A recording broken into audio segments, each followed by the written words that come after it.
यत्र योगेश्वर कृष्णो यत्र पार्थो धनुर्धरः तत्र श्रीर्विजयो भूतिः ध्रुवा नीतिर्मतिर्मम योगो योगविदां नेता प्रधान पुरुषेश्वरः योगिनी योगदा योग्या योगानंदा युगंधरा शिवाय गुरवे नमः श्रीमात्रे नमः శ్రీ విష్ణు రూపాయ నమః శివాయ.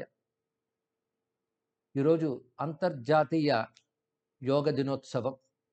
ఈ విశిష్టమైనటువంటి సమయంలో సమావిష్టులైన సహృదయులందరికీ కూడా నమస్కరిస్తూ యోగం గురించి, మన దేశం ఇచ్చినటువంటి ఈ మహా సంస్కృతి గురించి కాసేపు సహృదయులతో ముచ్చటించుకుందామని ఈ ప్రసంగం చేయడం జరుగుతున్నది. భారతదేశం ప్రపంచానికి ఇచ్చిన గొప్ప కానుకలు ఎన్నో ఎన్నో ఎన్నెన్నో ఉన్నాయి. అందులో ఒకటి యోగం. భారతదేశం నుంచి గణిత శాస్త్రం కానీ, జ్యోతిష్ శాస్త్రం కానీ ఇవన్నీ కూడా ప్రపంచానికి లభించాయి. అయితే ప్రపంచంలో భారతదేశ ఔన్నత్యాన్ని, సంస్కృతిని అంగీకరించలేని వారు విదేశాల్లో ఉండడమే కాకుండా స్వదేశంలో కూడా ఉండడం వల్ల మన ఔన్నత్యం మనకే తెలియకుండా అయిపోయింది. దానికి కారణం పరాయి వాళ్ళ పాలన ఒకటైతే, తర్వాత పరాయి వాళ్ళని అభిమానిస్తూ ఒక విధంగా వాళ్ళని ఉపాసిస్తూ మన దేశీయతని, మనదైన సంస్కృతిని తక్కువ దృష్టితో చూసేటటువంటి కుహనా మేధావుల వల్ల కూడా ఈ ప్రమాదం ఏర్పడింది. ఇతర దేశాలు ఇంకా నాగరికతను కన్ను విచ్చుకోక ముందే భారతదేశం అపూర్వమైన విజ్ఞానాలను ఇచ్చింది అని నేటి తరం బాగా గుర్తుంచుకోవాల్సినటువంటి విషయం. అలాంటి విజ్ఞానాల్లో ఒకటి యోగం. యోగం అనేది ఒక వ్యాయామ ప్రక్రియ కాదు, ఒక జీవన విధానం. ఇది తెలుసుకోవాలి. ప్రతి వ్యక్తి యోగి కావాలి. అదే భారతీయ మహర్షి ఇచ్చిన గొప్ప సందేశం. అందుకే మన సంస్కృతిలో యోగ శబ్దం అనేక గ్రంథాల్లో అనేక విషయములకు వాడబడుతూ ఉంటుంది. భగవద్గీతలో 18 అధ్యాయాల్లో ప్రతి అధ్యాయానికి యోగం అనే పేరు పెట్టారు. యోగ శబ్దానికి కూడా సంస్కృతంలో అనేక రకాలైనటువంటి నిర్వచనాలు ఉన్నాయి. ప్రధానంగా యోగం అంటే సాధనోపాయము అనొకటి, ఒక దివ్యత్వంతో మనల్ని అనుసంధానపరచుకోవడమే యోగం. ఈ రెండు అర్థాలు చెప్పుకోవచ్చు. విశేషించి యోగానికి ఎవరు శాస్త్రాన్ని అందించారంటే అందరికీ గుర్తొస్తుంది పతంజలి. ఈ పతంజలి యోగ శాస్త్రాన్ని అందించారు. ఒక్కొక్క శాస్త్రానికి ఒక్కొక్క ఋషి అనుకున్నారు. ఋషి అంటే ఒక సైంటిస్ట్. ఆయన తపశ్శక్తితోనూ సాధనతోనూ పొందిన ఒకానొక సిద్ధిని, ఒకానొక సత్యాన్ని సిద్ధాంతంగా ప్రతిపాదన చేస్తాడు. అవి శాస్త్రం అవుతుంది. ఆ శాస్త్రాన్ని అనుసరించి సాధన చేసేవారు దాని వ్యాఖ్యానం చేస్తారు, బోధ చేస్తారు, వ్యవస్థ చేస్తారు. అలా మనకి అన్ని శాస్త్రములకు వ్యవస్థ ఏర్పడింది. అయితే పతంజలి యోగ సూత్రానికి ఒకానొక పద్ధతిని ఏర్పరిచారే తప్ప ఆయన ప్రారంభకుడు మాత్రము కాదు. యోగము ప్రధానంగా వేదము నుంచి లభించింది. వేదంలో అనేక మంత్రాల్లో యోగ సంబంధమైన విషయములు కనబడతాయి. అలా వేదాంతాల్లో కూడా శమము, దమము ఇత్యాది మాటలన్నీ యోగం యొక్క స్వరూపాలే. సత్యము, అహింస, శమము, దమము ఇత్యాది సాధనా మార్గములు ఏవైతే చెప్పారో అవన్నీ యోగమని చెప్పబడుతూ ఉంటాయి. అయితే యోగం అంటే కేవలం ఆధ్యాత్మికం, మతపరమైనది ఒకానొక భావం ఒకప్పుడు ఉండేది. కానీ భారతదేశంలో మతమన్నా, ఆధ్యాత్మికతన్నా, ధర్మమన్నా ఒక పరిపూర్ణమైన జీవితం అని అర్థం. అన్ని విధాల, అన్ని కోణాల్లో, అన్ని స్థాయిల్లో మానవుడు పరిపూర్ణుడు కావడం కోసం ఏ మార్గం చెప్పబడిందో దానికి ఆధ్యాత్మికం అని పేరు, దానికి యోగం అని పేరు. అంటే యోగం అనగానే ఆధ్యాత్మికత గుర్తుకొస్తుంది.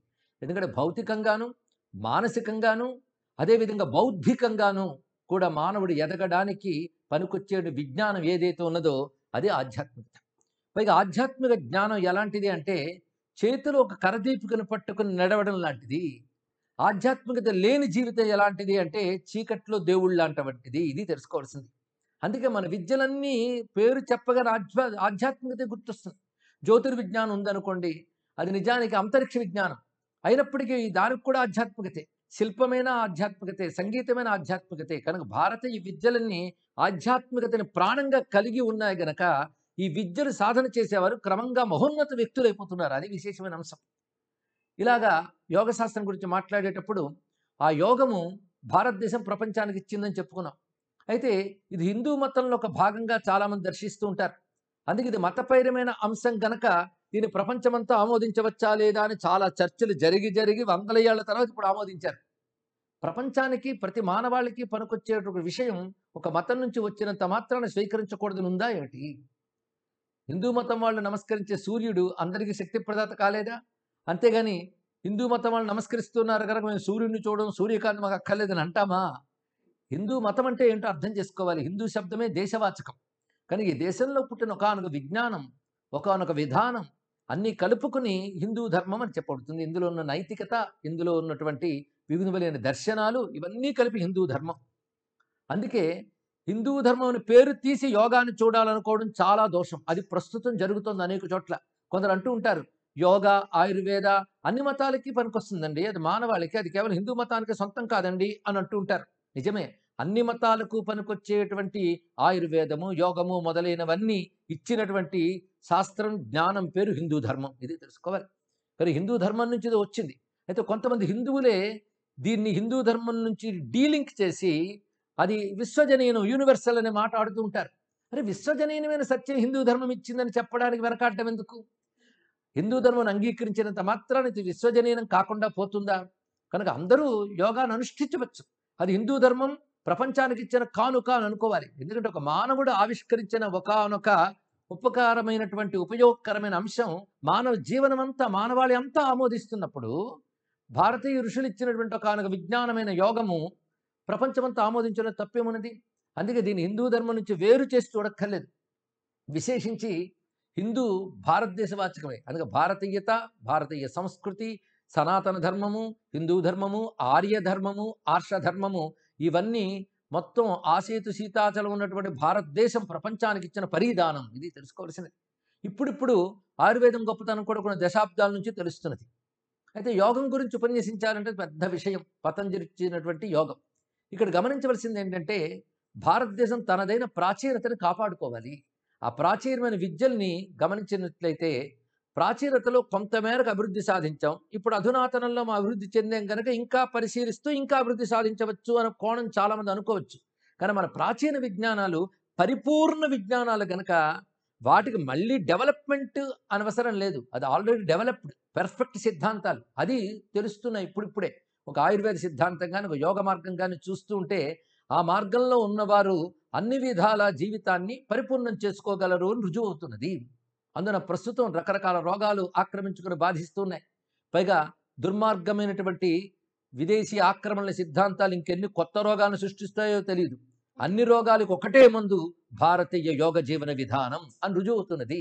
ఎందుకంటే ఎవరైతే యోగాన్ని అభ్యాసం చేస్తారో వారి శరీరం రోగ నిరోధక శక్తిని పొందుతుంది అనేది రుజువైంది. అందుకే ప్రాణాయామాది ప్రక్రియలు చేయగలిగేవారు యోగం చెప్పినటువంటి డిసిప్లిన్డ్ లైఫ్, ఒక క్రమశిక్షణతో కూడిన జీవన విధానం యోగం చెప్తున్నది. అలాంటి జీవన విధానం గడిపిన వారు ఏ రుగ్మతలు లేకుండా ఆరోగ్యంగా, క్షేమంగా 100 ఏళ్ల పాటు ఉన్నారు. అంతేకాదు, యోగము ద్వారా వేల ఏళ్ళు జీవించిన వారి చరిత్ర పాశ్చాత్యులు కూడా ఈ మధ్య అధ్యయనం చేస్తున్నారండి. అది నేటి తరం తెలుసుకోవాలి ఇక్కడ. కానీ యోగం జీవన శైలిని ఒక చైతన్యవంతం చేయడమే కాదు, ఆయుష్ని పెంచుతుంది కూడా. అదేవిధంగా యోగం, ఆయుర్వేదం ఈ రెండు ఇంటర్లింక్ తెలుసుకోవాల్సినది ఇక్కడ. ఇంకొక రహస్యం ఏంటంటే, భారతదేశంలో ప్రతి విజ్ఞానం ఒకదానితో ఒకటి అనుసంధానింపబడుతూ ఉంటాయి.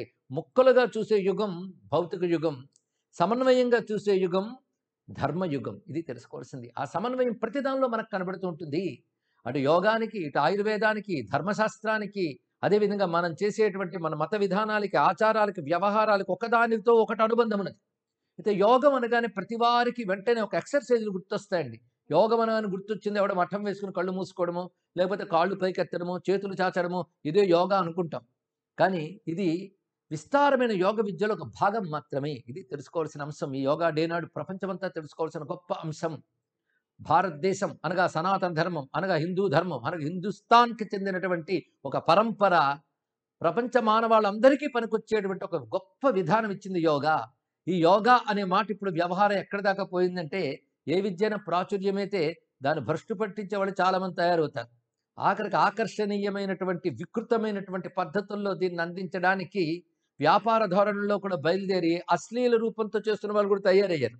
అంటే ఒకటి ప్రాచుర్యం పొందగానే భ్రష్టు పట్టించడానికి ఎంతమంది సిద్ధంగా ఉంటారు. అందుకే అవగాహన బాగా కలగాలి. ఈ యోగా డే అవగాహన కలిగించుకోవడానికి పనికి రావాలి. యోగా అంటే ఏమిటో మనం తెలుసుకోవాలి. ఆ యోగ జీవన విధానం వల్ల భౌతిక జీవితం ముందు బాగుంటుందండి. విశేషించి బలమైన శరీరం ఉంటుంది. రెండవది, యోగం చేసే పని ఏమిటంటే శరీరాన్ని నిగ్రహించి శక్తిని ఉద్దీపనం చేయడం మాత్రమే కాకుండా మనోనిగ్రహంతో మానసిక వికారాలు కూడా లేకుండా చేయగలదు. యోగానికి 2 రకాల ప్రయోజనాలు ఉన్నాయి. ఎందుకంటే పరిపూర్ణ ఆరోగ్యం అంటే శరీరం ఒక్కటి బలంగా ఉండడం, మనస్సు జబ్బుతో ఉండడం కాదు. పరిపూర్ణ ఆరోగ్యం అన్నప్పుడు శరీరము, మనస్సు రెండూ బలంగా ఉండాలి. అందుకే ఆది వ్యాధి రెండూ లేకుండా ఉండే ఒక చక్కని జీవన విధానం యోగం మనకు చెప్తున్నది. ఆది అంటే మానసిక రుగ్మత, వ్యాధి అంటే శారీరక రుగ్మత. ఈ 2 రకాల రుగ్మతులు లేకుండా చేయగలిగే శక్తి యోగ జీవన విధానం అన్నది. అందుకే తల్లిదండ్రులు బాగా గుర్తుపెట్టుకోవాల్సిన విషయం ఏంటంటే, పిల్లలు తగిన యుక్త వయస్సు వచ్చినప్పుడు వెంటనే వాళ్ళకి ఎల్‌కేజీలు, యూకేజీలు పంపించేయాలని ఎంత తహతహ ఉంటుందో, అదే విధంగా సరియైన వయస్సులో యోగాభ్యాసంలో చేర్చాలి అంటూ ప్రతి వాళ్ళు సంకల్పించుకోవాలి. ప్రతి ఇల్లు సంకల్పించుకోవాలి. అంతేకాదు, అంతవరకు యోగాభ్యాసం చేయకపోతే ఆ తల్లిదండ్రులు కూడా యోగాభ్యాసం వాళ్ళ వయస్సుకు తగ్గట్లుగా యోగ వైద్యుల సహాయంతో ప్రారంభించాలి. ప్రతివాడు యోగి కావాలి. ప్రతి ఇల్లు యోగ కుటుంబం కావాలి. అది ఈ యోగ దివస నాడు మనందరం కూడా సంకల్పం చేసుకోవాల్సిన ముఖ్యమైన అంశం. అదేవిధంగా అవగాహన కలిగి ఉండాలి ఇక్కడ విశేషించి. యోగానికి ఆధ్యాత్మికత అనుబంధం ఉందండి. యోగా అంటే ఏరోబిక్ ఎక్సర్సైజెస్ వంటివి అనుకోవద్దు. యోగా ఆధ్యాత్మికత అనుబంధం ఉన్నది. ఎందుకంటే సుమారు ఒక 20 ఏళ్ల క్రితం ఫిట్‌నెస్ అనేటువంటి ఒక పత్రిక అమెరికా నుంచి వచ్చింది. అదేమి ఆధ్యాత్మిక సంబంధించిన పత్రిక కాదు. ఓన్లీ ఫిట్‌నెస్‌కి సంబంధించినవి. అందులో రకరకాల భోజనాలు, ఎక్సర్‌సైజులు ఇవన్నీ ఉంటాయి. అందులో ఒక 2, 3 సంచికలు పరిశీలిస్తే ఆశ్చర్యం కలిగింది. ఒకటి సాల్యుటేషన్స్ టు సన్ గాడ్ అని ఒక పెద్ద ఆర్టికల్ ఉంది అందులో. అంటే సూర్య నమస్కారాలండి. 12 భంగిమలు. ఇదేం చేశారంటే ధర్మం నుంచి దూరం చేయడానికి నమస్కారం కింద ఉన్న మంత్రాలు మనం తీసేస్తాం. ఎందుకంటే అన్ని మతాల వారిని కలుపుకోవాలి గనక మనం దేవుడిని పెట్టకూడదని. అలాగని ఓంకారాన్ని తీసేస్తామా? యోగ శాస్త్రంలో ఓంకారం గురించి చెప్పారు. తస్య వాచక ప్రణవః అని యోగ సూత్రమే. మరి యోగా చేస్తూ అందులో చెప్పినవి ఎలా తీసేస్తారు? ఆ మంత్రాలు కొందరు తీసేస్తారు. కానీ ఆ సాల్యుటేషన్స్ టు సన్ గాడ్ అనే ఆర్టికల్ ఫిట్‌నెస్‌లో వేసిన వాళ్ళు మాత్రం కింద ఆ మంత్రం కూడా రాశారండి. అంటే కేవలం ఒక శారీరకమైన వ్యాయామం చేస్తున్నామనే భావమే కాకుండా, సమస్త ప్రపంచాన్ని నడుపుతున్న ఒక దివ్య శక్తితో నేను అనుసంధానింపబడుతున్నాను. ఆ శక్తి నాలో ప్రసరిస్తోంది అనే ఒకానొక భావం చాలు కదండీ! మనలో ఒక మహాశక్తిని జాగృతపరచడానికి. అలాంటి భావం యోగంతో ఆధ్యాత్మికతను ముడిపెట్టడం వల్ల వస్తున్నది. ముడిపెట్టడం కాదు, యోగంలోనే ఆధ్యాత్మికత ఉంది. దాన్ని తెలుసుకోవడం వల్ల లభిస్తుంది. అందుకే ఆ ఇంగ్లీష్ పత్రికలో పాశ్చాత్యులు రాశారు. సాల్యుటేషన్స్ టు సన్ గాడ్‌లో ప్రతిదానికి మంత్రం రాసి భంగిమ కూడా వేశారండి విశేషించి. మరొక ఇష్యూలో నేను చూడడం జరిగింది ఏమిటి అంటే, కొంతమంది యోగాభ్యాసం చేస్తున్నటువంటి పాశ్చాత్యుల్ని ర్యాండమ్‌గా ఇంటర్వ్యూ చేశారు. వాళ్ళందరూ ఒక అభిప్రాయాన్ని వ్యక్తపరిచారు. మేము యోగాని ప్రారంభించే మొదటి దశలో ఇది మా శరీరానికి ఫిట్‌నెస్ ఇచ్చేటువంటి ఒక ఎక్సర్‌సైజ్ అనుకున్నాం. కానీ అభ్యాసం చెయ్యగా ఇది కేవలం శరీరానికి కావలసిన ఆరోగ్యాన్ని మాత్రమే కాదు, మనస్సుకు ఏదో ఒక డివైన్ ఫీలింగ్‌నిస్తుంది. మనస్సును డివైన్ స్టేట్‌కి తీసుకువెళ్ళిపోతుంది. ఒకానొక డివైన్ ట్రాంక్విలిటీ, ఒక దివ్య ప్రశాంతతను మాకు ఇస్తున్నది. ఆ క్వైట్‌నెస్ ఇస్తోంది అంటూ ప్రతి వాళ్ళు చెప్పారండి. అంటే యోగాభ్యాసం క్రమక్రమంగా మనస్సుని ఒక ఉన్నత భూమికలోకి తీసుకువెళ్ళగలుగుతుంది. అందుకే యోగ చిత్తవృత్తి నిరోధః అని నిర్వచనం చెప్తూ యోగ సూత్రాలు ప్రారంభించినటువంటి పతంజలి నిగ్రహంలో శక్తి పెరుగుతుంది అని చెప్పాడు. ఈ మాట స్వామి వివేకానంద ప్రపంచానికి ఆనాడే ఘోషించారండి. మన ఋషులు గొప్ప గొప్ప సత్యాలను ఆవిష్కరించడానికి కారణం నిగ్రహం. నిగ్రహం 2 విధాలు. బాహ్యేంద్రియాలు నిగ్రహించడం, మనస్సును నిగ్రహించడం. ఈ రెండిటి నిగ్రహం వల్ల మన లోపల ఉన్న దివ్య శక్తిని మన అనుభవానికి తెచ్చుకోగలం. ఆ నిగ్రహ ప్రక్రియ పేరు యోగం. అందుకే ఇంద్రియాలను సుఖపెట్టడానికి ఎంత మనం ప్రయత్నిస్తే అవి అంతా మొద్దుబారిపోతాయి, బలహీనమైపోతాయి. అందుకే ఇంద్రియాలను నిగ్రహించడం నేర్చుకోవాలి. అందుకే ఆసనం మొదలుకొని ప్రాణాయామాది ప్రక్రియలు, ధారణ, ధ్యాన ఇత్యాది విషయముల వల్ల క్రమంగా బాహ్యేంద్రియ, అంతరింద్రియ నిగ్రహం ఏర్పడుతుంది. నిగ్రహం ఏర్పడితే ఏం జరుగుతుందంటే మన లోపల ఉన్న దివ్యశక్తి జాగృతమవుతుంది. మన దివ్యశక్తిని మనం అనుభవిస్తాం. ఆ దివ్యశక్తి ప్రతి ఇంద్రియంలో ప్రసరిస్తుంది. అప్పుడు ఇంద్రియాలు ఒకానొక డిసిప్లిన్డ్‌గా క్రమశిక్షణతో ధర్మబద్ధమైనటువంటి దివ్య సుఖాలను అనుభవించగలవు. అంతే కదా, మన థాట్స్‌లో మార్పొస్తుందండి. మన ఆలోచనలో కూడా మార్పొస్తుంది. హింస మొదలైన ప్రవృత్తులు కూడా తొలగిపోతాయి. 10 మందికి పనికొచ్చేలా జీవించాలనేటువంటి విధానం ఏర్పడుతుంది. అలాగే క్రోధము, కామము, ఉద్వేగము, ఉద్రేకము, స్ట్రెస్సు అంటూ ఉంటారే, మానసిక ఒత్తిడి, ఉద్వేగాలు ఇలాంటివన్నీ కూడా నిగ్రహించగలిగే శక్తి యోగ జీవన విధానంలో ఉంది. కానీ ప్రతి వాడు యోగాన్ని అవలంబించాలి. అంతేగాని పూజలు, పురస్కారాలు చేయకూడదని కాదు.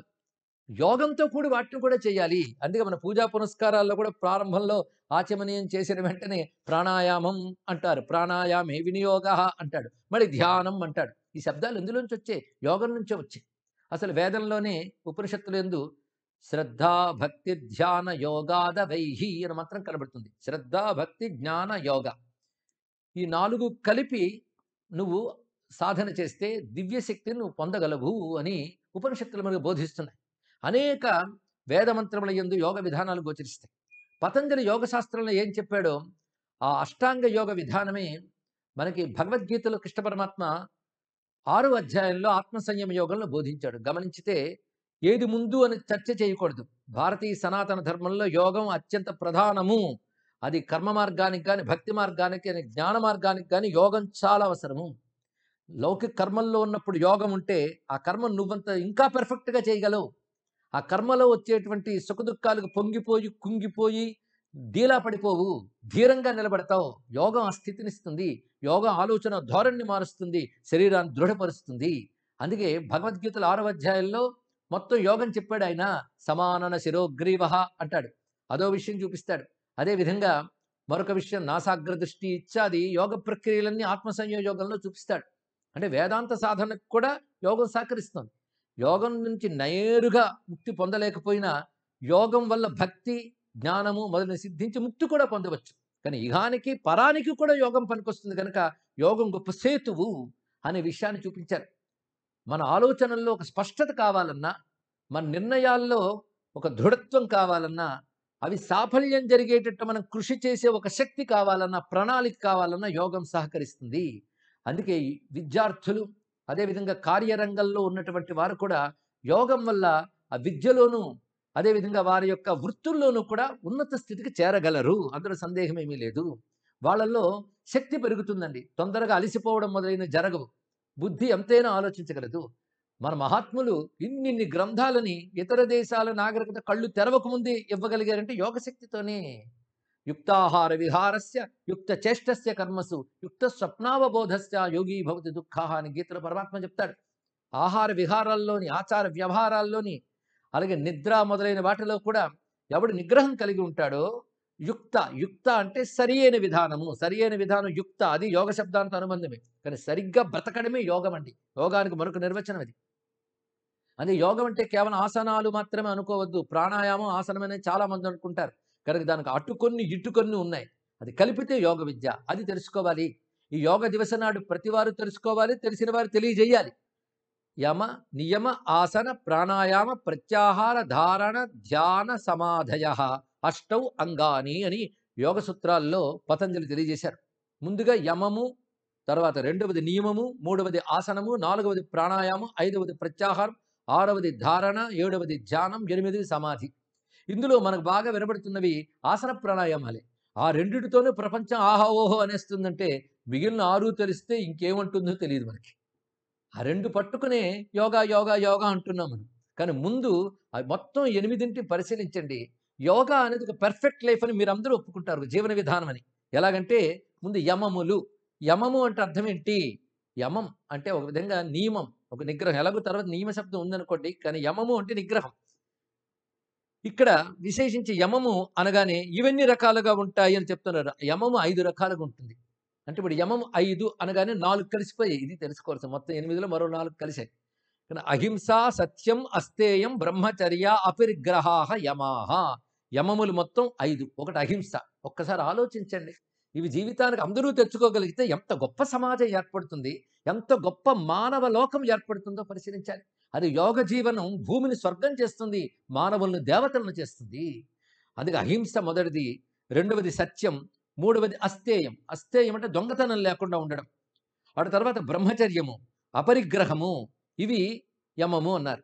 దీన్ని క్లుప్తంగానే చెప్పుకుందాం. ముందు అహింస అంటే సర్వథా సర్వదా సర్వభూతానాం అనభిద్రోహః అని చక్కని భాష్యం కూడా చెప్పబడుతుంది యోగశాస్త్రంలో. అన్ని విధాల, అన్ని వేళల ఏ ప్రాణి కోటి పట్ల కూడా ద్రోహం చింతన లేకుండా, ద్రోహం చెయ్యకుండా ఉండడమే అహింస. ఎంత చక్కటి నిర్వచనం చెప్పారండి ఇక్కడ. వ్యాసులు వారు పతంజలి యోగ సూత్రానికి భాష్యం రచించారు. దాని ఆధారంగా కూడా చెప్పుకుంటున్నాం. రెండవది సత్యం. సత్యం అంటే చక్కటి నిర్వచనం చెప్పారు. సత్యం యథార్థే వాంగ్ మనసి. వాక్కు మనస్సు ఒక్కలాగుండడమే సత్యం. కనుక నువ్వు ఏది యథార్థం అనుకుంటున్నావో దాన్నే మాట్లాడాలి. మనస్సులో కూడా అసత్యం పలకరాదు అన్నారు. యథాదృష్టం, యథా అనుమితం, యథాశ్రుతం తథా వాంగ్ మనశ్చేతి. ఏది చూస్తావో, ఏది అనుకుంటావో, ఏది వింటావో దాన్ని అలాగే చెప్పండి సత్యం. అదేవిధంగా సత్యానికి మరొకటి కోణం ఏంటంటే భూతహితంగా మాట్లాడడం కూడా సత్యమే అన్నారు. ఇక శాస్త్రాల అభ్యాసం వల్ల మా వాక్కుకి ఏర్పడిన సంస్కారం కూడా పేరు సత్యం. అదే సత్యం అంటే ఇన్ని నిర్వచనాలు ఉన్నాయి. అస్తేయం అంటే దొంగతనం చేయకుండుట. దొంగతనం చేయకుండుట అంటే అక్రమార్జన లేకుండా జీవించడం అండి. ఒక్కసారి ఊహించండి, చిన్నప్పటి నుంచి ఈ గుణాలు కానీ మన అవలంబించుకుంటే, ఇంకా యోగాలో ప్రాణాయామం కంటే క్రింద ఉన్నాయి. ముందు ఇవన్నీ బాగా తెలుసుకుంటే అప్పుడు ప్రాణాయామ ఆసనాలు ఇంకా బాగుంటాయి. ఇవేవీ తెలియకుండా ఏకంగా ఆసన ప్రాణాయామాలకు వెడితే మొదటి దానికి మొగుడు లేడు, కడదానికి కళ్యాణంలా ఉంటుంది ఇక్కడ. ప్రాథమికమైన విషయాలు మర్చిపోతే ఎలా అండి? ముందు యమము, తర్వాత నియమము. వీటిలో యమములో మళ్ళీ అహింసా సత్యము, అస్తేయం. అస్తేయం అంటే దొంగతనం లేకుండుట అన్నాం. అంటే అక్రమార్జన లేకుండా ఉండాలి. అవినీతితో బ్రతకరాదు. ఇతరులని అడగకుండా ఇతరుల సొమ్మును అక్రమంగా, అధర్మంగా స్వాధీనపరుచుకుంటే అది స్థేయం అవుతుంది. అది లేకుండా జీవించడం అస్థేయం అవుతుంది. ఇది తెలుసుకోవాల్సింది. ఇక బ్రహ్మచర్యం. బ్రహ్మచర్యం అంటే కామాది భావాల్ని నిగ్రహించుకొనుట. వాటిని ప్రేరేపించేటువంటి ఆహార పానీయాలు, దృశ్య శ్రావ్యాదులు వీటికి దూరంగా ఉండాలి. దీనివల్ల వీర్యశక్తి రక్షింపబడి ఆ తేజస్సు శరీరంలో వృద్ధి చెందుతుంది. అదే మహానుభావుడు స్వామి వివేకానంద చెప్తాడు. 12 ఏళ్ళు బ్రహ్మచర్యం పాటిస్తే నువ్వు అద్భుతాలు సాధించగలవు అని చెప్పాడు. రామచంద్రమూర్తి సపత్నీకుడైనప్పటికీ అరణ్యవాస కాలంలో బ్రహ్మచర్యంతో సాధన చేశాడండి. వీరత్వాన్ని పెంచుతుంది. గృహస్థుకు కూడా ధర్మబద్ధమైనటువంటి కామభోగం, నియమబద్ధమైన జీవనంతో గృహస్థ బ్రహ్మచర్యాన్ని పాటించాలి. వాడికి కూడా ప్రతి వారికి నియమాలు ఉంటాయి. నియమబద్ధంగా విషయాలను అనుభవించడమే బ్రహ్మచర్యము. ఇక ఆ తర్వాత అపరిగ్రహము చాలా విశేషం. అపరిగ్రహము అంటే అవసరాన్ని మించి కూడబెట్టుకోవడం అనేది పరిగ్రహం అవుతుంది. అలాగా ఇతరుల ధనాలపై ఆశపడ్డం కానీ, అవసరాన్ని మించి కూడబెట్టడాలు కానీ, వాటి కోసం తపన పడ్డం, అవసరం మించి సంపాదించడం కోసం పడేటటువంటి ఆయాసం వల్ల శారీరక శక్తులు చాలా క్షీణిస్తాయండి.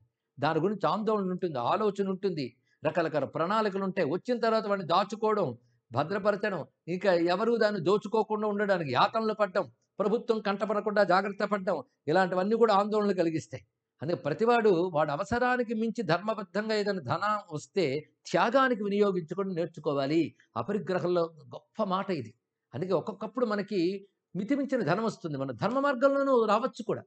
అప్పుడు ఏం చేయాలంటే మనమే మన అవసరాలు చూసుకుని, భవిష్యత్ అవసరాల కోసం కూడా కొంత సంచయం చేసుకుని, మిగిలినది సమాజం కోసం త్యాగం చేయగలగాలి. అపరిగ్రహం నుంచే దానం అనే గొప్ప ధర్మం మనకొచ్చింది. ఈ విధంగా 5 యమములు చెప్పబడ్డాయి. ఇక నియమాలు ఏంటంటే శౌచ సంతోష తపస్వాధ్యాయ ఈశ్వర ప్రణిధానాన్ నియమాహ.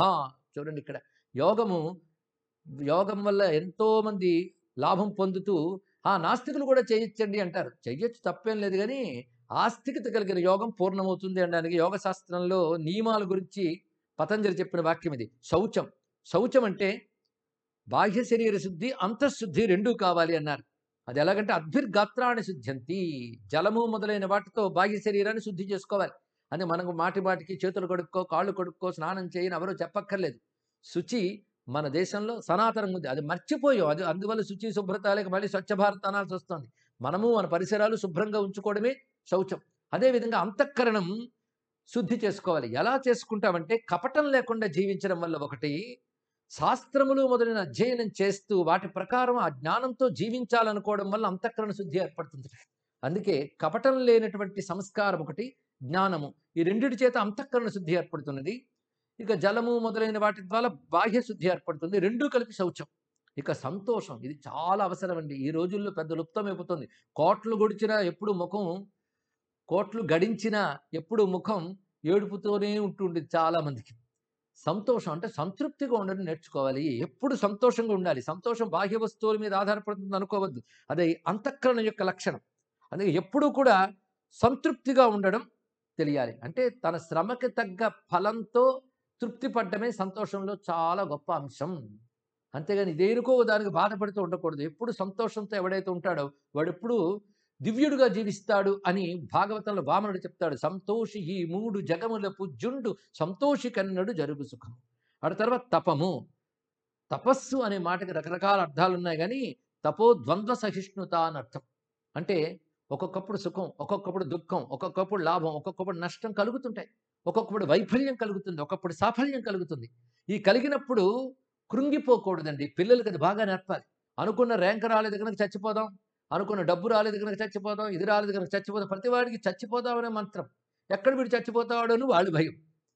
కనుక ఈ తపము అనేది చిన్నప్పటి నుంచి అలవాటు చేస్తే, అంటే ఎటువంటి వచ్చినా వికారాలకు లోను కాకుండా ఉండగలగాలి. అంటే సుఖాలకు పొంగిపోవడం, దుఃఖాలకు కృంగిపోవడం అనేది లేకుండా ద్వంద్వ సహిష్ణుత కలగాలి.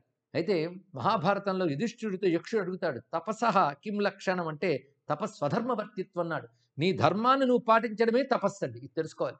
విద్యార్థి విద్యను అభ్యసించాలి. అంతేగాని వాడు రాజకీయాల్లోకి వెళ్తాను, విందు వినోదాల్లోకి వెళ్తాను. పిల్లలకి ఎంటర్టైన్మెంట్ ఉండాలి కదండి. ఎంటర్టైన్మెంట్ ఏంటండి, వాడు ఎన్లైటైన్మెంట్లోకి వెళ్ళాడు వాడు. అదే వాడు ఎంటర్టైన్ చేయాలనుకోవద్దు, ఎన్లైటైన్ చేయడానికి ప్రయత్నించండి. అది వినోదాలు, విలాసాలు విద్యార్థి జీవితంలో కూడదు. నీ ధర్మం విద్య, ఉద్యోగ ధర్మం ఉద్యోగం. కానీ ప్రతివాడు తన ధర్మాన్ని తాను చేస్తే చాలండి. పెద్ద పెద్ద త్యాగాలు చేయక్కర్లేదు. మనం ఒప్పుకున్న పని మనం చేస్తే అది చాలు. దాంతో మనం బాగుపడతాం, ఇతరులు బాగుపడతారు. తపస్సు అంటే అది. ఇక స్వాధ్యాయం, ఇది చాలా ముఖ్యమైన అంశం. అంటే సద్గ్రంథాలను ఎల్లవేళ అధ్యయనం చేస్తూ ఉండాలి. అధ్యయనం స్వాధ్యాయ, ఇది చాలా అవసరం. రవీంద్రనాథ్ ఠాగూర్ ఒక మాట అంటాడు, ఒక రోజు గడిచిందంటే ఆ రోజులో నువ్వు ఏదైనా ఒక మంచి విషయం నేర్చుకున్నావు అంటే హాయిగా పడుకో అన్నాడు. అంటే అలాగ మంచి గ్రంథాలు అధ్యయనం చేయాలి. మంచి గ్రంథాలు ఏవైతే నిన్ను మరింత గొప్ప వ్యక్తిత్వంలోకి తీసుకువెళ్తాయో, నీలో దివ్యశక్తిని జాగృతపరుస్తాయో అవి సద్గ్రంథాలు. వాటిని చదవాలి. నీ యుక్తిని పెంచుతాయో, బుద్ధిశక్తిని పదును పెడతాయో అలాంటి సద్గ్రంథాలు చదవాలి. ఇక నియమాల్లో 5వది ఈశ్వర ప్రణిధానం. ఈశ్వర ప్రణిధానం అంటే ఇక్కడ విశేషం ఏంటంటే, గురువు యందు, గురువులకు గురువైన పరమాత్మ యందు సమస్త కర్మలను సమర్పించుట. ఇది చాలా అవసరం అండి. ఇక్కడ మనం ఏ పని చేసినా భగవంతుడిని స్మరిస్తూ చేస్తూ భగవత్ ప్రీతికే చేస్తున్నాం అని చేయగలిగితే ఆ పని పట్ల మనకు ఆందోళన ఉండదు. ఆ పని వల్ల వచ్చే ఫలితాల పట్ల కూడా దుఃఖాలు ఉండవు. అందుకే ఈశ్వర ప్రధానం తర్వాత ముఖ్యంగా చెప్పారు. ఇలాంటి యమనియమాలు చేస్తున్నప్పుడు అప్పుడప్పుడు కొన్ని ఇబ్బందులు వస్తుంటాయి. వాటిని ఎలా ఎదుర్కోవాలో కూడా మనకు శాస్త్రం చెప్తున్నది. వాటిని ఎలాగా నిర్వహించాలి, మేనేజ్మెంట్ అంటారు కదా. యమనియమాలను మేనేజ్ చేయడం కూడా చాలా విశేషం అండి. అంటే అనేక ప్రతిబంధకాలు వస్తుంటాయి, వాటిని దాటుతూ ముందుకు వెళ్ళడమే సాధన. అలాగే ఏవేవి అనుష్ఠిస్తే ఏవి ఫలితాలు వస్తాయో చెప్పారు. అహింసగాని పాటిస్తే వైరత్యాగం, శత్రుత్వం అనేపోతుంది. సత్యంగాని పాటిస్తే వాక్కుకి ఒక శక్తి వస్తుందిట. ఆ శక్తితో క్రియాఫలాశ్రయత్వం, ఏదనుకుంటామో ఆ క్రియ ఫలిస్తుంది. అలా అస్థేయంగాని చేస్తే, అంటే అక్రమార్జన లేకుండా జీవిస్తే సర్వసంపదలు మనకు లభిస్తాయట. చేసి చూపించాలండి ఇక్కడ. అలాగే బ్రహ్మచర్యం కానీ పాటిస్తే శరీరంలో తేజస్సు పెరుగుతుంది. అపరిగ్రహాన్ని కానీ పాటిస్తే మనలో చింతన పెరుగుతుంది. జితేంద్రియత్వం వస్తే విచారణ శక్తి పెరుగుతుందట. అందుకే అపరిగ్రహం వల్ల అది ఫలం. అలాగే శౌచాన్ని కానీ పాటించినట్లయితే విశేషంగా ఈ శరీరం ఏమిటి మొదలైన విషయములు అర్థమయ్యి వాడిలో ఒకానొక వైరాగ్య భావం కూడా కలుగుతుంది అని చెప్పారు. సంతోషం వల్ల కలిగే లాభం ఏమిటి అంటే, సుఖమే సంతోషం వల్ల కలిగే లాభం అన్నారు. అందుకే సంతోషాన్ని సుఖాన్ని కలిపేస్తుంటాం, కానీ సంతోషం వల్ల వచ్చే లాభం సుఖం. అలాగే తపస్సుని కానీ పాటించినట్లయితే కాయేంద్రియ సిద్ధి అశుద్ధిక్షయా తపసహ అన్నాడు. దీనివల్ల అశుద్ధి తొలగిపోతుంది. తపస్సు వల్ల శరీరము ఇంద్రియాలు దృఢమవుతాయని చెప్పారు. స్వాధ్యాయాన్ని అనుష్ఠించడం వల్ల దివ్యమైనటువంటి శక్తులతో అనుసంధానం ఏర్పడుతుందిట. అంటే దేవతలు, ఋషులు, యోగులు, వాళ్ళతో మన మనస్సు కనెక్షన్ ఏర్పడుతుందండి స్వాధ్యాయం వల్ల. ఈశ్వర ప్రణిధానం వల్ల క్రమంగా సమాధి సిద్ధించడానికి కావలసిన ప్రక్రియలు ఏర్పడతాయి. సమాధి సిద్ధి అంటే పరమాత్మతో తాదాత్మ్యం చెందే స్థితి. ఈ విధంగా చెప్పారు. ఇంతవరకు యమనియమాలు, వాటి ఫలాలు చెప్పుకున్నాం. ఆ తర్వాత ఆసనం. ఆసనాలు రకరకాలు ఉన్నాయి. ఒక్కొక్క ఆసనం ఒక్కొక్క రోగాన్ని కూడా పోగొడుతుంది. ప్రధానంగా స్థిర సుఖమాసనం. ఆసనం గురించి ఇప్పుడు ప్రవచనం చెప్పవలసిన అవసరం లేదు. ఆసనాలు నేర్పేవాళ్ళు చాలా మంది ఉన్నారు. వాళ్ళ దగ్గర నేర్చుకుని పద్ధతిగా తెలుసుకోవాలి. అలాగే ప్రాణాయామాలు. ప్రాణాయామాలు కూడా అనేక రకాలుగా చెప్పబడుతున్నాయి. ముఖ్యంగా శ్వాస ప్రశ్వాసల నడకని నియంత్రించడమే ప్రాణాయామం అన్నారు. అంటే ఉచ్ఛ్వాస నిశ్వాసలు నియంత్రిస్తూ ఒక పద్ధతి ఉంది. అవి చేయడం వల్ల ప్రాణాయామం చంచలమైన మనస్సుని నిలబెట్టగలదండి. అయితే ప్రాణాయామాలు ఎన్నున్నప్పటికీ వాడి శరీర స్థితి బట్టి వాడు ఏది చేయగలడనేది సరైన యోగ శిక్షకుడి యొక్క ఆధ్వర్యంలో చేయగలగాలి. వాడి శిక్షణలో చేయగలిగితే ప్రాణాయామం తప్పకుండా శరీరాన్ని శక్తిమంతం చేయడమే కాకుండా ఊపిరి సంబంధమైన ఒకానొక శక్తిని, శ్వాస శక్తిని కూడా అది బలపరుస్తుంది. ఆ ప్రాణశక్తితో ఏ రోగాన్ని అయినా కూడా మనం ఎదుర్కొనగలం. పైగా అనేక రోగాలు బాహ్యమైన పరిసరాల వల్ల వస్తే ప్రాణాయామంతో వాటిని తొలగించుకోవచ్చండి. నేను ఒక యోగిని చూశాను. భయంకరమైన తలనొప్పి, జ్వరంతో ఒక ఊరికి ఆయన వచ్చాడు. అయ్యో ఏ మందు వేసుకుంటారంటే నవ్వాడు. పొద్దుటికి లేదు. ఏమంటే అవి పోగొట్టుకోవడానికి ప్రాణాయామాలు ఉన్నాయట. ఇది బృందావనంలో జరిగిన ఒకానొక సంఘటన. ప్రాణాయామంతో పోగొట్టుకున్నారు. అలాగా అనేక రుగ్మతలను ప్రాణాయామంతో పోగొట్టుకోవచ్చండి. కోట్లు లక్షలు ఖర్చు పెట్టుకుని వైద్యుల చుట్టూ తిరగనక్కర్లేదు. ప్రాణాయామానికి అంత శక్తి ఉన్నది. ఇప్పుడు ప్రాణాయామం చాలా విస్తారమైనది. ఇందులో ఒక్కొక్క దాని గురించి కొన్ని రోజులు ప్రవచనం చేయవచ్చు. ఆ తర్వాత ప్రత్యాహారం, ఇది చాలా విశేషమైనది. స్వవిషయా సంప్రయోగే చిత్త, 'స్వరూపానుకార ఇవే ఇంద్రియాణం ప్రత్యాహార' అన్నారు. అంటే చిత్తాన్ని ఇంద్రియ వృత్తి నుంచి క్రమంగా మరల్చి వివేక వైరాగ్యాలతో నియంత్రణ చేసి ఒక ఉత్తమ విషయం వైపు త్రిప్పడాన్ని ప్రత్యాహారము అంటారు. అలా తిప్పినటువంటి చిత్తాన్ని నిలబెట్టడాన్ని ధారణము అంటారు. దానితో తాదాత్మ్యం చెందడాన్ని ధ్యానము అంటారు. ఇప్పటి వరకు మనం 7 చెప్పుకున్నాం. ఆ తాదాత్మ్య స్థితిలో నిలబడిపోవడాన్ని సమాధి అంటారు అని చెప్పారు. ఇక అక్కడికి వచ్చేప్పటికి ఆ ప్రక్రియలు వేరే ఉంటాయి. ముందు యమనియమాలు బాగా తెలుసుకుంటేనే ముందు జీవిత విధానం ఎంత బాగుంటుందో పరిశీలించాలి. ఆ తర్వాత ప్రాణాయామాలు, ఆసనాలు మొదలైనవన్నీ కూడా మనం చేసుకోవచ్చు. ఇది మొత్తం అష్టాంగ యోగం. ఈ అష్టాంగ యోగాన్ని కూడాను పాఠాల్లాగా నేర్పాలండి పిల్లలకి. కానీ మనదైన విద్యలని, మనదైన పరంపరని, మన ఆలోచన విధానాన్ని పిల్లలకి తెలియనివ్వకుండా చేస్తున్న ఒక కుసంస్కృతి ఏర్పడిపోయింది. స్వాతంత్రం వచ్చిన దగ్గర నుంచి మనమైన విద్యలను అధ్యయనంలో పెట్టడం లేదు. క్రమక్రమంగా తొలగించేస్తున్నారు. ఇది బాధాకరమైన అంశం. ఎందుకంటే భారతదేశం విదేశాలు రాకముందు ఇక్కడ ఒక జ్ఞానం ఉంది అన్న జ్ఞానం లేకుండా పోయింది మనకి. ఎంత జ్ఞానం ఉంది! రాజనీతి శాస్త్రం ఉంది, యోగ శాస్త్రం ఉంది, జ్యోతిర్విజ్ఞానం ఉన్నది, అలాగే నైతిక విజ్ఞానం చాలా చాలా ఉన్నది. ఇంకా అనేక రకాల విజ్ఞాన శాస్త్రాలు, వ్యవసాయ విజ్ఞానం ఉన్నది, ఇంకా జల విజ్ఞానం ఉన్నది, ధాతు విజ్ఞానం ఉన్నది, రకరకాల యంత్ర విజ్ఞానములు ఉన్నాయి. ఇవన్నీ ఉన్నాయన్న విషయమే తెలియని విధంగా వాటికి అధ్యయనం జరగలేదు. ఎప్పుడైనా అధ్యయనం జరుగుతూ బోధిస్తూ ఉంటే విద్య నిలబడుతుంది. కానీ అసలు వాటినేవో మత గ్రంథాలని వాటి గురించి మాట్లాడితే మతవాదం అంటూ చెప్పడం ఉన్నదే, అది మానవ జాతి ఎదగనీయకుండా చేస్తున్న ఒక ద్రోహం అండి. అలాగే భారతదేశ ప్రాచీన ఔన్నత్యం తెలుస్తూ ఉన్న కొద్దీ ఈ దేశం మరింత స్వాభిమానంతో, ఆత్మగౌరవంతో అభివృద్ధి చెందగలదు. అలా అభివృద్ధి చెందితే మిగిలిన దేశాలు దీని ముందు ఎక్కడ తగ్గిపోతాయనే ఉద్దేశంతో కుట్రలు పన్ని స్వదేశీయుల్ని విదేశీ వ్యామోహంతో స్వదేశం పట్ల శత్రువులుగా చేస్తున్న దుస్థితిలో మనం ఉన్నాం. అందుకే విద్యల్లో వీటిని చెప్పట్లేదు, తొలగిస్తున్నారు. ఇది బాధాకరమైనటువంటి అంశం. ఇక్కడ ఉపాధ్యాయులకు ఎంతోమంది ఇది వింటున్నారని నాకు తెలుసు. వారు కూడా ఈ విషయమును తెలుసుకొని ఇటువంటి యోగ జీవన విధానమే మన గ్రంథములన్నీ చెప్తున్నాయి. ఉదాహరణకి రామాయణంలో రామచంద్రమూర్తికి పట్టాభిషేకం మొట్టమొదటి నిర్ణయించినప్పుడు అమ్మ దగ్గరికి వెళ్తారు చెప్పడానికి. అప్పుడు కౌసల్యాదేవి ఎలా ఉన్నది అంటే ప్రాణాయామ పరా అని చక్కగా చెప్తారు అక్కడ వాల్మీకి. ఆవిడ ప్రాణాయామం చేసి ధ్యానం చేసుకుంటోందట ఆ సమయంలో. అంటే స్త్రీలు, పురుషులు అందరూ కూడా ఆ చక్కని సాధన చేసేవారు అని. అదేవిధంగా ఆ సమయంలో అయోధ్యలో ప్రతివారు కూడాను రోగరహితులు ఉన్నారు ఆ కాలంలో. అంటే యోగ జీవన విధానం. ఇక పాండవులు మొదలైన వారు యుద్ధభూమికి వచ్చినప్పుడు వయస్సులు ఎంత? ఒకరికి 96 ఏళ్ళు, ఒకరు 85 ఏళ్ళు. ఇప్పుడు ఊహించగలమండి, యుద్ధానికి వెళ్ళగలిగి నిలబడగేటంత శక్తి ఆ వయస్సులో ఉంటుందా? కానీ అక్కడ ధర్మరాజు వాళ్ళ వయస్సులు ఆ స్థితిలో ఉన్నాయి. ఇక భీష్ముడి గురించి చెప్పనక్కర్లేదు. మహానుభావుడు ద్రోణుడు 400 ఏళ్ళు అని చెప్పారు. నమ్మినా నమ్మకపోయినా ఎక్కువ కాలం ఉన్నది అంగీకరించవలసింది కదా. అంటే వాళ్ళకప్పుడు వార్ధక్యం ఉండేది కానీ జర లేదుట. వార్ధక్యం అంటే పెద్దరికం, జర అంటే కృషించిపోవడం. శరీరాలని ముసలితనంలో అవయవాలు పట్టుచాళ్లపై మార్పులు చెందుట ఇలాంటి వాళ్ళకి లేవుట. పెద్దరికం ఉందంతే, పెద్దవాళ్ళు అయ్యారు, అంతే దృఢంగా ఉన్నారు అన్నారు ఇక్కడ. అసలు 75 ఏళ్ల వరకు యువకుడు అనాలి అని ఒక శాస్త్రం చెప్తుంది. ఇప్పుడు అనగలమా అండి మనం? ఆడ తర్వాత పెద్దవాడు అనాలి అంతే. అంతేగాని అప్పుడు కూడా వాడిని జరల్లో ఉన్నాడు అనకూడదు. అలాంటిది సగం వయస్సు వచ్చేటప్పటికైనా లేనిపోని ముసలితనాలు వస్తున్నాయి. ఇప్పుడు రకరకాల ఆహారాల వల్ల, వైద్య విధానాల వల్ల ఎలా తయారవుతున్నారో అందరికీ తెలుసు. ముఖ్యంగా యువత వినోదం, వినోదం, వినోదం అనే దాని చుట్టూ తిరుగుతోందండి. దానికి అరచేతిలోనే ఒక పరికరాన్ని పెట్టుకుని ప్రపంచాన్నంతని అరచేతిలోనే చూడాలనుకుని ఒక సాధన లేకుండా, ఒక క్రమశిక్షణ లేకుండా, యోగము లేకుండా కేవలం వినోదించాలి, వినోదించాలి. అసలు యవ్వన దశలో, బాల్య దశలో వినోద ప్రాధాన్యం కాకుండా విద్యకు ప్రాధాన్యం ఇవ్వాలి, సాధనకు ప్రాధాన్యం ఇవ్వాలి.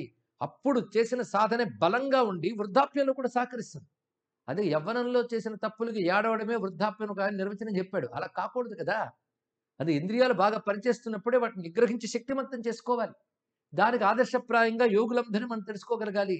అదే భారతదేశంలో యోగం గురించి అనేక చోట్ల అనేక విధములుగా చెప్పబడుతున్నాయి. భారతంలో యోగంపై అనేక అధ్యాయాలు ఉన్నాయండి. కేవలం భగవద్గీతలో మాత్రమే కాదు, అనేక చోట్ల రకరకాల యోగ సంబంధమైన విషయాలు చెప్తాడు. జపము, తపము ఇవన్నీ కూడా యోగంలో భాగమే. యోగం భారతీయ సంస్కృతి నుంచి విడదీయరానిది. హిందూ ధర్మం యోగం అనే పునాది మీద ఆధారపడి ఉన్నది. అందుకే యోగం గురించి చెప్పినా లేదా ఆయుర్వేదం గురించి చెప్పినా ఎక్కడ ఒక మతం అభివృద్ధి చెందిపోతుందో అని భయంతో ఈ మతాన్ని అణచాలని, ఈ దేశం ఎదగనీయకుండా చేయాలనే వాళ్ళు ఇది మతవాసన అంటగట్టి దీన్ని నొక్కేయాలని ప్రయత్నిస్తూ ఉన్నారు. ఇప్పుడు జరుగుతూ ఉన్నటువంటి విషయం అది. ఎందుకంటే ఆయుర్వేదంగాని ఒక్కసారి చూస్తే ఆయుర్వేదంలో జీవన విధానం గురించి చెప్తూ ఒక మాట అంటాడు. మణిమంత్ర ఔషధాలు అంటాడు. అందులో మంత్రం ఉంది. అంతేగా చరకుడు సుశ్రుతుడు ఒక చోట కొన్ని రకాల రోగాలకి విష్ణు సహస్రం చేయాలంటాడు, మరొక చోట పురుషసూక్తం చదవాలంటాడు. ఓహో, మతం ఉంది కనుక తీసేస్తామా? తీసేస్తే జీవితం ఏమవుతుంది? అందుకే వీటిల్లో హిందూ ధర్మం యొక్క కానుకలను అంగీకరిస్తేనే ప్రపంచమంతా ఆమోదించవచ్చు. దానికేమన్నది? హిందూ ధర్మం నుంచి డీలింక్ చేయాలని చాలామంది ప్రయత్నించడం అనే విషయంపై ఈ మధ్య అమెరికాలో స్థిర నివాసం ఏర్పరచుకున్న మహామేధావి రాజీవ్ మల్హోత్రా గారు కొన్ని విషయాలు చెప్పారు. బీయింగ్ డిఫరెంట్ అనే పుస్తకంలో, బ్రేకింగ్ ఇండియా మొదలైన పుస్తకాల్లో వీటిని ఏ విధంగా హిందూ ధర్మం నుంచి తీసేయాలని చూస్తున్నారు అక్కడ విశ్వవిద్యాలయాల వాళ్ళు కూడా. పైగా యోగా మీద స్టడీస్ చేస్తారు, అదేవిధంగా కాన్షియస్నెస్ స్టడీస్ చేస్తారు, వివిధములైనటువంటి కాస్మిక్ ఎనర్జీ మొదలైన వాటి గురించి స్టడీ చేస్తారు. వీటి మూలాలన్నీ మన గ్రంథాల నుంచి తీసుకుంటారు. కానీ హిందూ శబ్దం చెప్తే మాత్రం భయపడిపోతారు అనేది ఎందుకు వచ్చింది బాధ? ఎందుకంటే దేని ఆరిజిన్ నుంచి వచ్చిందో అది చెప్పడానికి ఏముంది? మామిడి పండు మామిడి చెట్టు నుంచి వచ్చింది, అందుకే మేము మామిడి అన్నం పండు అంటాం అంటే చెట్టు నుంచి వచ్చిన పండుని తింటూ చెట్టుని తలుచుకోకపోతే ఎలాగా? అది హిందూ ధర్మం అనే మహావృక్షం ఇచ్చినటువంటి గొప్ప ఫలాలు ఇవన్నీ కూడా. ఒక యోగం గాని, ఒక ఆయుర్వేదం గాని, గొప్ప జీవన విధానం గాని, అదేవిధంగా ఆత్మ చైతన్యం కాన్షియస్నెస్ స్టడీస్ చాలా ఇప్పుడు ఈ మధ్య బాగా జరుగుతున్నాయండి. అలాగే మనస్తత్వ శాస్త్రంలో ఈ స్టడీస్ పెరుగుతున్నాయి. అంటే సైన్స్ డెవలప్ అవుతున్న కొద్దీ సనాతన ధర్మ అంశాలు సత్యమని తెలుస్తున్నాయి. ఈ మాట అన్నాడు స్వామి వివేకానంద చెప్పాడు. విజ్ఞాన అభివృద్ధి చెందుతున్న కొద్దీ సనాతన ధర్మ గొప్పతనం బయటపడుతుంది అని ప్రతిపాదన చేశాడు ఆయన. అదే ఇప్పుడు జరుగుతుంది. అది విజ్ఞాన శాస్త్రవేత్తలను అంగీకరిస్తున్నారు. ఒకప్పుడు వాళ్ళందరూ కూడా దేనికి పనికిరాదు, దీని సైంటిఫిక్ బేస్ లేదు అన్నారు. అంటే వాళ్ళు అనుకున్న సైన్స్కి ఇది అందట్లేదు. కానీ వాళ్ళ అనుకున్న సైన్స్కి మించిన సైన్స్ ఒకటి ఉందని ఎప్పుడు తెలుస్తుందో అదని సూపర్ సైన్స్ అంటారు. ఎన్నాళ్లకు యోగా ఒప్పుకున్నారండి, ఇన్ని వందల ఏళ్ళు గడిచాక. ఇన్నాళ్ళుగా ఆయుర్వేదంలో ఒప్పుకుంటున్నారు, అదొక్కటే బ్రతికిస్తుందని తెలుసుకుంటున్నారు ఇప్పుడిప్పుడు. కానీ ఆ రెండింటిని అణచేయాలనే ప్రయత్నం ఈ దేశంలో కూడా జరుగుతుంది. కానీ వాటితో ఎలాంటి గొప్ప జీవనాన్ని పొందవచ్చో ఇప్పుడిప్పుడు రుజువు అవుతోంది కనుక ఒప్పుకోక తప్పట్లేదు కూడా. విజ్ఞాన శాస్త్రం కూడా సనాతన ధర్మం సహాయంతో మరింత పరిశోధన చేయాలి. ఎందుకంటే విజ్ఞాన శాస్త్రం ఒకరి సొత్తు కాదు, సనాతన ధర్మం ఒకరి సొత్తు కాదు. అది భారతీయులు ఇచ్చిన పరిధానం. దాన్ని అందిపుచ్చుకొని దీన్ని కానుగ్గా ఇచ్చిన ఈ దేశం పట్ల, ఈ ధర్మం పట్ల కృతజ్ఞత, గౌరవం, ప్రేమ ఈ దేశీయులకి విదేశీయులకు కూడా కలిగినట్లయితే వారు ఈ దేశం యొక్క పరిధానాన్ని స్వీకరిస్తారు. ఎందుకంటే ఎవడో ఆవిష్కరించిన విద్యుత్ శక్తిని మనం స్వీకరించలేదు. అలాగే భారతీయ సనాతన ధర్మం అందించినటువంటి యోగా మొదలైనవి మనం గ్రహించగలిగినట్లయితే ఇంకా గొప్ప సమాజం ఒకటి తయారవుతుంది. ఆరోగ్యవంతమైన సమాజం, పరస్పర సామరస్యం, సౌమనస్యం, ప్రేమ, సద్భావన కలిగిన ఒక సమాజం ఏర్పడుతుంది. అందుకే విద్యార్థులు ఇది గ్రహించాలి. ఇక కార్యరంగాల్లో, వృత్తుల్లో, వ్యాపారాల్లో ఉన్నవారు కూడా ఇది గ్రహించితే ఒక అవినీతి రహిత సమాజం కూడా ఏర్పడుతుందండి. పైగా ఒక్కొక్కడి వ్యక్తిత్వం చాలా ఉన్నతమవుతుంది. కేవలం డబ్బు కోసం నానా పాపాలు చేయడం అనేటువంటి దౌర్భాగ్యం ముందు పోతుంది. అది చాలా గొప్ప విషయం. ఇలాంటివన్నీ సాధించగలిగేటువంటిది యోగాన్ని స్టడీ చేయాలి. కేవలం ఎక్సర్సైజ్ చేయడమే కాకుండా యోగ శాస్త్రం అంతా అధ్యయనం చేయాలి. ఇప్పుడు మనం చెప్పుకున్న మాటలు యోగ శాస్త్రంలో పైన ఉన్న మాటలే చెప్పుకున్నాం. ఇంకా లోపలికి దిగితే ఇలాంటి యోగ శాస్త్రాన్ని అభ్యాసం చేయడం వల్ల ఎలాంటి శక్తులు మనలో జాగృతం అవుతాయి, అలాంటి శక్తులతో మనం ఎన్నెన్ని సాధించవచ్చో చెప్పారండి. కొంతమంది యోగ సాధన బాగా చేయడం వల్ల భూమి నుంచి లేచి ఆకాశంలో నిలబడి ధ్యానం చేస్తూ ఉండగలిగిన స్థితి సాధించగలరు. ఏ విధంగా సాధ్యమైంది? భూమికి సహజమైన ఆకర్షణ శక్తిని కూడా జయించగలిగి వాళ్ళు ఉన్నారు అంటే అలాంటి వాళ్ళు నేటికి ఉన్నారు, చరిత్రలో దొరుకుతారు మనకి. ఎలా సాధ్యమైంది? ఇదే ఆలోచించాలి. ఈ అద్భుతాలన్నీ కూడా యోగం వల్ల సాధ్యమవుతున్నాయి. అంతేకాదు ఒక డివైన్ ఎక్స్పీరియన్స్, ఒక దివ్యమైన అనుభూతులు కలుగుతాయి. మనం చూస్తున్న ఈ బాహ్య ప్రపంచమే కాకుండా ఒకానొక దివ్య సిద్ధ ప్రపంచం ఒకటి ఉంది. ఆ అనుభూతి రావడానికి కూడా యోగం పనిచేస్తుంది. ఇవేవి ప్రాక్టీస్ చేయకుండా, సాధన చేయకుండా అవేవీ లేవంటాడు. అరే నువ్వు అసలు బయటికి వెళ్లకుండా, ఫ్లైట్ ఎక్కకుండా అమెరికా లేదని వాదించిన ఎలాంటిది? నువ్వు వెళ్ళాలి, చూడాలి, అప్పుడు చెప్పు. లేదా నువ్వు వెళ్ళనంత వరకు వెళ్ళిన వాడు చెప్పే మాట అయినా విశ్వసించు. ఈ రెండూ చేయకుండా అవి లేవనడం ఎలాంటి అజ్ఞానమో, ఈ సాధన చేయకుండా ఇవన్నీ కూడాను ఆధారరహితాలు అనడం కూడా ఆధారరహితమే. ఇది తెలుసుకోవాల్సింది. అందుకే మొత్తం భారతీయ సంస్కృతిలో మనం గమనిస్తున్నటువంటి అన్ని గ్రంథాల్లో కూడా యోగం యొక్క ప్రస్తావన ఉంది. ఇది ఎవరైనా రీసెర్చ్ చేస్తే 18 పురాణాల్లో ప్రతి పురాణంలో యోగ శాస్త్రం గురించి ఉన్నదండి ఇక్కడ. అదేవిధంగా వేదముల్లో అనేక భాగాల్లో మనకు కనబడుతున్నది. ఉపనిషత్తుల్లో అయితే యోగం అత్యంత ప్రధానం. ఆ యోగము లేనిది బ్రహ్మానుభవమే లేదు. అటుపై ఇతిహాసాల్లో చూస్తే రామాయణ భారతాల్లో అద్భుతంగా గోచరిస్తుంటుంది. అదే స్వామి వివేకానంద ఒక మాట చెప్తాడు. అసలు దివ్యశక్తి ఎక్కడో లేదు, నీలోనూ ఉంది అనేదే కదా భారతీయ సంస్కృతి చెప్తున్న గొప్ప సార వస్తువు. పరమాత్మే మన శరీరం యొక్క, మన బ్రతుకు యొక్క, నేననే భావం యొక్క సారమని. అందుకే మిగిలినవన్నీ పోయినా సార వస్తువు ఉండిపోతుంది, అంటే ఆత్మవస్తువు ఉండిపోతుంది. అది సామాన్యమైనది కాదు. కొండల్ని పిండి చేయగలిగే ఈశ్వర శక్తి నీలో ఉంది, సామాన్యమైనది కాదు. ఒక్క భావం చాలండి. సృష్టి స్థితులన్నీ ఎవడు చేయగలుగుతున్నాడో, ఎవడు సర్వశక్తిమంతుడో, ఎవడు సర్వజ్ఞుడో, ఎవడు సర్వవ్యాపకుడో అలాంటి పరమాత్మ నీలో సారరూపంగా ఉన్నాడు, ఆత్మగా ఉన్నాడు అనే మాట కంటే గొప్ప అభయం ఏముంటుంది? ఈ ఒక్క మాట చాలు. ప్రపంచానికి భారతదేశం ఇచ్చిన గొప్ప కానుక ఈ మాట. అందుకే నేనెవడిని అంటే తరచుగా ధైర్యం పొందగలిగాను. నేను సచ్చిదానంద స్వరూపుణ్ణి, నేను అమరుణ్ణి, నేను అజరుణ్ణి అని ఒక దివ్యశక్తి నీలో ఉన్నది. అది తెలుసుకో. అది తెలుసుకోవాలి అంటే అంటే లాభం లేదు, దాని ప్రకారం ఉంటే లాభం ఉంటుంది. దాని ప్రకారం ఉండడమే యోగ జీవన విధానం. అందుకు each and every soul is potentially divine అని స్వామి వివేకానంద చెప్పినట్లుగా మనలో ఆ పొటెన్షియల్ డివైన్గా ఉన్న సోల్ ఏదైతే ఉన్నదో అది నీ అనుభవానికి రావాలి అంటే అది యోగం ద్వారానే లభిస్తుంది. యోగం అనగా ఎక్కడో పైనుంచి ఏవో తెచ్చి నీ ఒళ్ళో పెట్టదు, నీలో ఉన్న అంతఃశక్తిని జాగృతపరుస్తుంది. దానితో నువ్వు అసాధ్యాన్ని సుసాధ్యం చేసుకోగలవు. అంత శక్తి యోగానుకున్నది. అందుకే యోగం గురించి వచ్చేటప్పటికల్లా యోగ శాస్త్రం ఎన్ని విధాలుగా ఉంటుందంటే రాజయోగం, మంత్రయోగం, హఠయోగం, నాదయోగం, లయయోగం అని 5 రకాల యోగ శాస్త్రాలు ఉన్నాయి. ఒక్కొక్క దానికి విస్తారమైన వాంగ్మయం ఉంది, బోలెడన్ని పుస్తకాలు ఉన్నాయండి. ఇవన్నీ గొప్పవే. ఇప్పుడు రాజయోగం అనేది ఏది ఉందో అది పతంజలికి సంబంధించిన అంశం. ఇందులో కామన్ ఫీచర్స్ చాలా ఉంటాయి. అంటే రాజయోగంలో ఏముందో మళ్ళీ నాదయోగంలో అవే ఉంటాయి, మరికొన్ని అధికం కలుస్తాయి. అలా మంత్రయోగంలో ఈ రెండూ కలిసి ఉంటాయి, మరికొన్ని అధికం ఉంటాయి. అలాగే లయయోగ హఠయోగాల్లో కూడా వీటి యొక్క కలయిక ఉంటుంది. హఠయోగం అంటే హ అంటే సూర్యవాచకం, ఠ అంటే చంద్రవాచకం. హఠయోగం అంటే సూర్యనాడి చంద్రనాడి అయినటువంటి ఎడా పింగళ నాడుల యందు ఉచ్ఛ్వాస నిశ్వాత్మక శక్తుల్ని ఎలా నిగ్రహిస్తూ ఏ ఏ భూమికల్లో ఏ దివ్యత్వాన్ని పొందవచ్చో చూపించగలిగేటువంటి శక్తి హఠయోగంలో ఉంటుంది. అలాగే మంత్రయోగం, మంత్రం అంటే సామాన్యం కాదు, ఎనర్జీ ఆఫ్ సౌండ్. కొన్నాళ్ళకి ఇవి కూడా బయటకు వస్తాయండి. ప్రస్తుతం ఇంక ఉచ్ఛ్వాస నిశ్వాసాలు, ఆసనాలు గొప్పవని బయటకు వచ్చాయి. అంటే పతంజలి ఇచ్చిన రాజయోగంలో 2 అంశాలు ఇప్పుడు వరల్డ్ ఫేమస్ అయ్యి యోగా డే అన్నాం. ఇంకా మిగిలిన 8 తెలుసుకుంటే ఇంకా చాలా గొప్పగా తెలుస్తాయి. అలాగే కొన్నాళ్ళకి మంత్రము, పూజ, వీటిల్లో ఉన్న దివ్యశక్తులు కూడా ప్రపంచానికి తెలిసే రోజు వస్తుంది. అప్పుడు సనాతన ధర్మ డే అనేది పెట్టుకుంటారేమో, లేదా సనాతన ధర్మంలో అన్ని అంశాలు ప్రపంచానికి అంతరికి కావాలని గ్రహిస్తారేమో చూద్దాం. ఈ మొత్తం 5 యోగాలకి ఒకదానికొకటి ఇంటర్లింక్ ఉందండి. ఏదో ఒకటి కాదు. ఒకటి నువ్వు ఎంచుకున్న మిగిలిన 4 దానికి సహకరిస్తూ ఉంటాయి. దీనికి పరస్పర అనుబంధం ఉన్నది. అందుకే ఒక యోగం మరొక యోగాన్ని ప్రస్తావన చేస్తూ ఉంటుంది. ఈ 5 కలిపి యోగం. ఇందులో ఏదో ఒక యోగం ఎంచుకుని మిగిలినటువంటి వాటి సహాయంతో ఇందాక చెప్పిన అష్టాంగ యోగం 5 సమానంగా ఉంటుంది. అదే వేదాంత శాస్త్రంలోనూ అష్టాంగ యోగం చెప్పారు, భక్తిలోనూ అష్టాంగ యోగం చెప్పారు. భాగవతంలో మొదటి స్కంధాల్లో సుఖయోగీంద్రుడు పరీక్షణ్ మహారాజుకి మొత్తం అష్టాంగ యోగం చెప్తాడు. అందులో యమనియమాల్లో మరికొన్ని ప్రత్యేక విషయాలు కలిపాడు ఆయన. ఇందులో 5 చెప్తే అందులో 10 చెప్పాడండి యమనియమాల విషయాల్లో. అంటే మరికొన్ని అధికంగా చెప్పారు. అంటే ఇక్కడ డెవలప్ చేశారు అక్కడ. ఇలా మనం గమనించినట్లయితే అన్నిట్లోని మనలో దివ్య అంతఃశక్తుని జాగృతపరచగలిగేటువంటి యోగశక్తి విశేషాలు చాలా విస్తారంగా చెప్పబడుతున్నాయని తెలుస్తూ ఉంటాయి. అయితే ఇలాంటి మనదైన ఔన్నత్యం తెలుసుకునే ప్రయత్నం నేటి తరం చేయాలి. ఇవాళ యోగా గురించి తెలిసింది గనక మన సంస్కృతిపై గౌరవం లేని వాళ్ళు కూడా యోగా చాలా గొప్పదండి అని అంటున్నారు.